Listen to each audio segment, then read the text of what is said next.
Welcome. You are வாட்சிங். Welcome to my channel. Hi friends, இன்றைக்கி நாம் சாம்பார் பண்ண போகிறோம் ஃப்ரெண்ட்ஸ். கேரட், பீன்ஸ், முருங்கைக்காய் போட்டு சாம்பார் பண்ணுறோம். இதுக்கு தேவையான பொருட்கள் எடுத்து வச்சுருக்க பாருங்கள். இதை வச்சு தான் நாங்கள் பண்ண போகிறோம். 150 தோரம் பருப்பு எடுத்து வச்சுருக்கேன். பருப்பை நல்லா கழுவிட்டேன். இப்போ நான் பருப்பை ஸ்டவ்வில் வச்சுருக்கேன். 3 தண்ணியில் கழுவிட்டு பருப்பு லைட்டாக வேகுது. புளி எடுத்து வச்சுருக்கேன் இந்த அளவுக்கு. சாம்பார் பொடி எடுத்து வச்சுருக்கேன். பெருங்காயத்தூள் எடுத்து வச்சுருக்கேன். தனி மிளகாத்தூள் எடுத்து வச்சுருக்கேன்.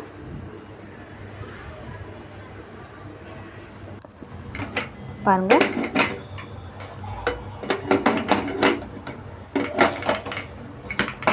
நான் விசில் வைக்கிறேன். குக்கரில் மூடி போட்டு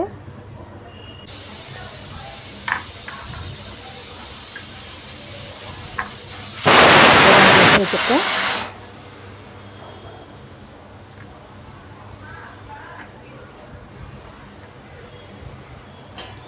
பருப்பு வேகட்டும்.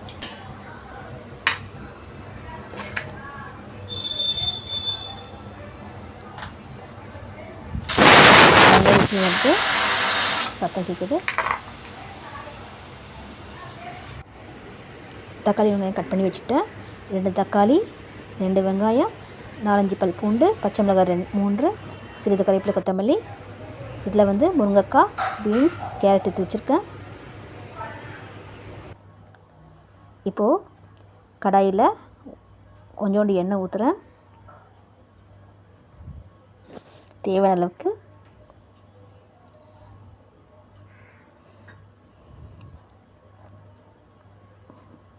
எண்ணெய் நல்லா சூடாகட்டும்.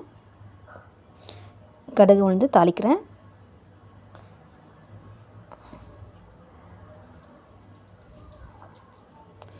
கடுகு பொரியட்டும்.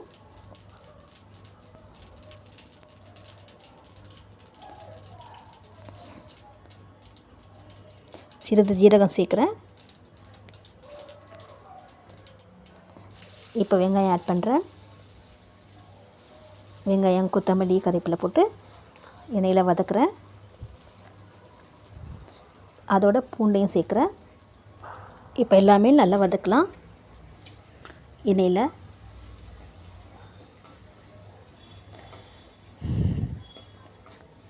லைட்டாக கலர் சேஞ்ச் ஆகிற வரைக்கும் நல்லா வதக்கலாம். இதில் பச்சை மிளகாய் போடுறேன்.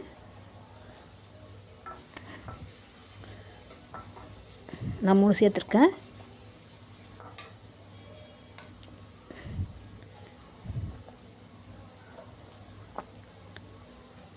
பச்சை வாசனை போகிற வரைக்கும் நல்லா வதக்குங்க. இப்போ தக்காளி சேர்க்குறேன். அதை நல்லா வதக்குங்க.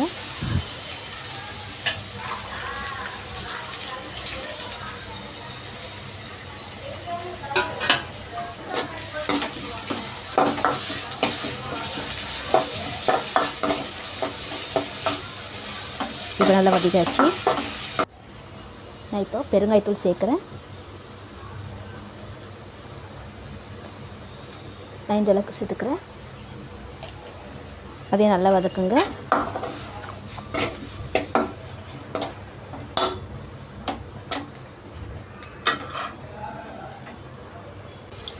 பாருங்கள், இப்போ காய் சேர்க்குறேன்.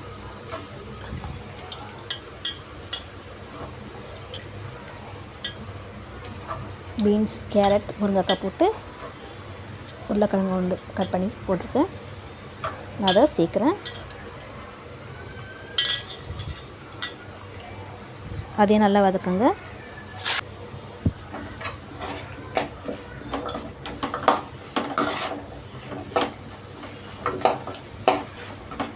எண்ணெயில் நல்லா வதக்கட்டும்.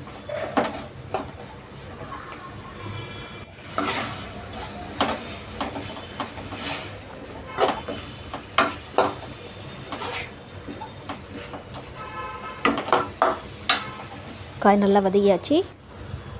இப்போது தண்ணி சேர்க்குறேன். இந்த அளவுக்கு தண்ணி சேர்த்துருக்கேன்.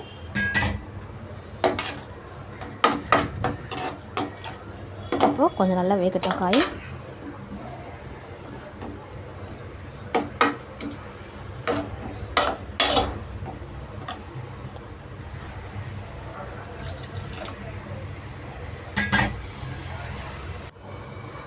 இப்போ உப்பு சேர்க்குறேன்.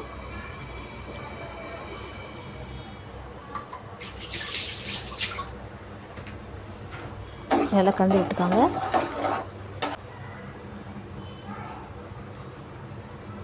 இப்போது சாம்பார் பொடி எடுத்து வச்சுருக்கேன். இந்த அளவில் 1 ஸ்பூன் இந்த கரண்டி ஸ்பூன் இது இந்த அளவுக்கு நான் 1.5 ஸ்பூன் போட்டிருக்கேன்.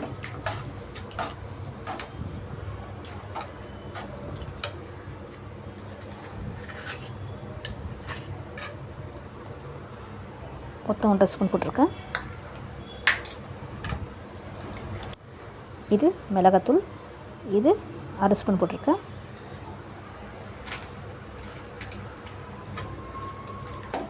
நல்லா கலந்து விட்டுக்காங்க.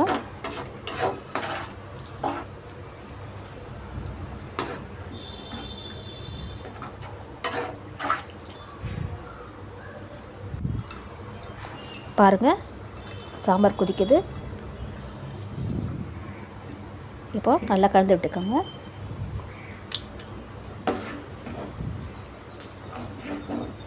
இப்போ நம்ம இதை குக்கரில் சேர்க்க போகிறோம். பருப்பில்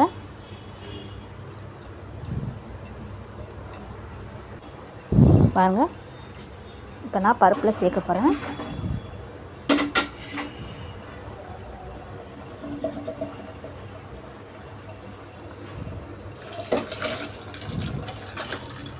இது சின்ன குக்கரு.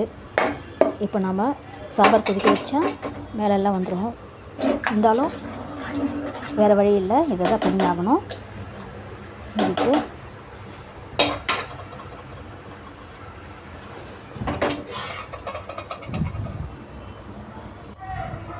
பாருங்கள் எப்படி இருக்குன்னு.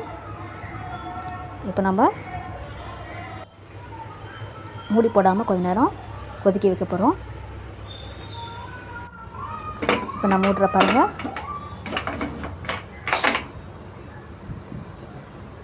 ஒரு 3 விசில் வைக்க போகிறேன். பெரிய குக்கராக இருந்தால் வெளியே வராது பொங்குறதெல்லாம்.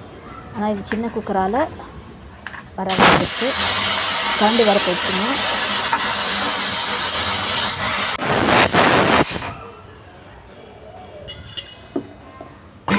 முதல் விசில் வந்துடுச்சு. இன்னொரு விசில் வந்துடுச்சு.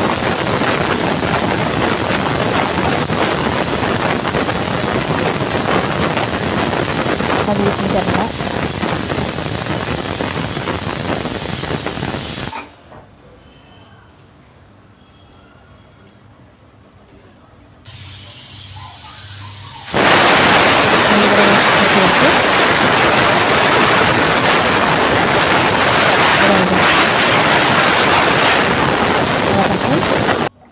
இப்போ நான் குக்கர்லேருந்து பாத்திரத்தில் மாற்றிட்டேன். சாம்பாரை தேவையான அளவுக்கு புளி சேர்க்குறேன். புளி கரைசல் கரண்டு போனதால் கேமரா வெளிச்சத்தில் இதுக்கு வீடியோ காட்டுறேன். தேவையான அளவுக்கு தண்ணி சேர்த்துக்கோங்க.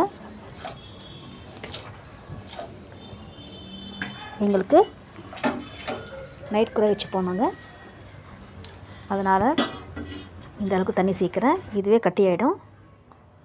கொத்தமல்லி சேர்க்குறேன் தேவையான அளவுக்கு.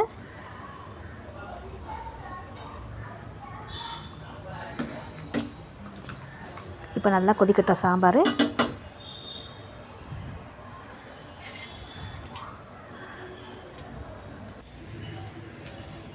சாம்பார் நல்லா கொதி வரப்போது. உப்பு காரம் எல்லாம் கரெக்டாக இருக்குன்னு பார்த்துக்கணும். பாருங்கள், கொதி வந்துடுச்சு சாம்பார். காயும் நல்லா வெந்துடுச்சு.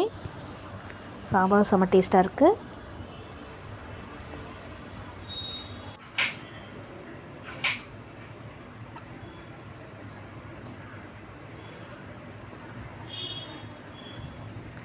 இந்த சாம்பார் வந்து ரொம்ப ரொம்ப டேஸ்ட்டாக இருக்குங்க.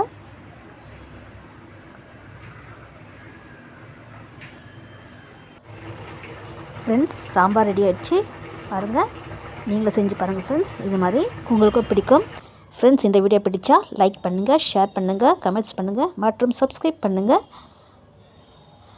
அடுத்த வீடியோவில் சந்திப்போம். தேங்க்ஸ் ஃபார் வாட்சிங். நன்றி, வணக்கம்.